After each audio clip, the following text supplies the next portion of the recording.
जैसे कि आप सभी जानते हैं कि माननीय मंत्री दानिश आज़ाद अंसारी साहब लगातार इस स्कीम को देख रहे थे और पुनः एक बार फिर राज्य सरकार से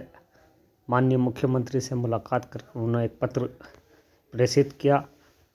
और राज्य सरकार से योजना का पुनः संचालन कराने की मांग की। साथियों, ऐसे वक्त पर ऐसी विषम परिस्थितियों में जब मदरसा आधुनिक का टीचर मायूस निराशा है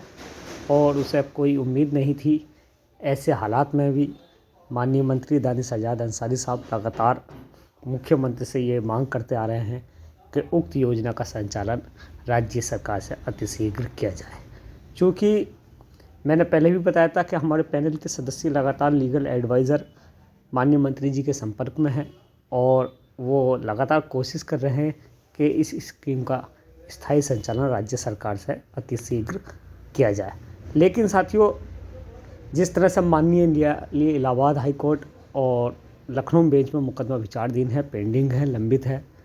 और कहीं ना कहीं राज्य सरकार को बार बार नोटिस पहुंचता है, राज्य के सचिव प्रमुख सचिवों को नोटिस पहुंचता है और कहीं ना कहीं इसमें इंटरफेयर राज्य सरकार के खिलाफ जो कोर्ट करता है तो कहीं ना कहीं प्रस्ताव पर संकट पैदा होता है। साथियों, एक बहुत ज़रूरी है कि मुकदमा अब निस्तारण किया जाए। मुकदमा पेंडिंग है, उसको लंबित रखने का कोई औचित्य नहीं, क्योंकि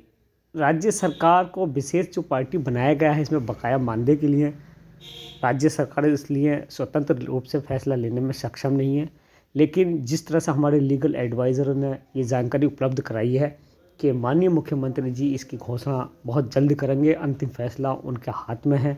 और फाइल पुटअप करा दी गई है। साथियों, माननीय मुख्यमंत्री को भेज दी गई है और बहुत जल्दी इसकी घोषणा माननीय मुख्यमंत्री आवास से होगी और लगभग 300 करोड़ का बजट इस योजना में सम्मिलित होगा ताकि मदरसा टीचर्स को भविष्य में कोई परेशानी ना हो। साथियों, एक अहम चीज़ ये है, हमारे पैनल के सदस्य बताते हैं कि जब राज्य सरकार, केंद्र सरकार या केंद्र में राज्य में मंत्रिमंडल का कोई अधिकारी नेता नहीं सुनता है तो आखिरी जो मुकाम होता है, आखिरी रास्ता होता है वो कोर्ट होता है, न्यायालय होता है और उसका ये राइट भी है कि वो जाना चाहिए कोर्ट। लेकिन इसका ये मतलब नहीं कि आप 2 महीने के मुकदमे को 2 साल, 2.5 साल, 3 साल तक खींचते रहें और यही इसमें हुआ। साथियों, पैरोकार ने जानबूझकर इस मुकदमे को लंबित रखा, पेंडिंग रखा ताकि वो धन उगाही करे और धन उगाही हो ही रही है। साथियों, कुछ मात्र टीचर्स जो न्यूनतम स्थिति में है टीचर्स, उन्होंने बहुत पैसा दिया और राज्य सरकार को कहीं ना कहीं विवश होना पड़ रहा है। साथियों, इसलिए मैं आप लोगों से गुजारिश कर रहा हूँ कि उत्तर प्रदेश के समस्त टीचर्स एक बार फिर हामी भरें और पैरोकार का विरोध करें, बाइकाट करें, घेराव करें कि ताकि मुकदमा अतिशीघ्र निस्तारण हो, ख़त्म हो, समाप्त हो और राज्य सरकार अतिशीघ्र इस पर स्वतंत्र रूप से फैसला ले सके। क्योंकि अब वक्त ज़्यादा नहीं है साथियों, बहुत कम वक्त बचा है, इसलिए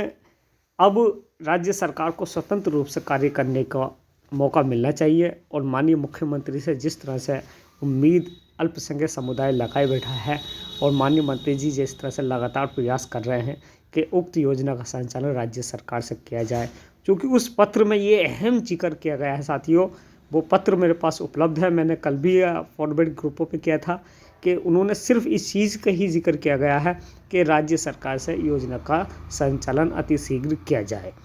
माननीय मंत्री चाहते तो इसमें राज्य सरकार की तरफ से ये मांग भी रख देते कि इनका बकाया मानदेय भी दिया जाए, लेकिन वो जानते हैं कि राज्य सरकार पर देनदारी नहीं है और राज्य सरकार को विशेष पार्टी बनाकर बहुत बड़ा नुकसान उत्तर प्रदेश के 21,200 टीचर्स को जो हुआ है उसकी भरपाई करना मुश्किल है। आप लोगों से दुआ की दरख्वास्त है कि अतिशीघ्र मुकदमे का निस्तारण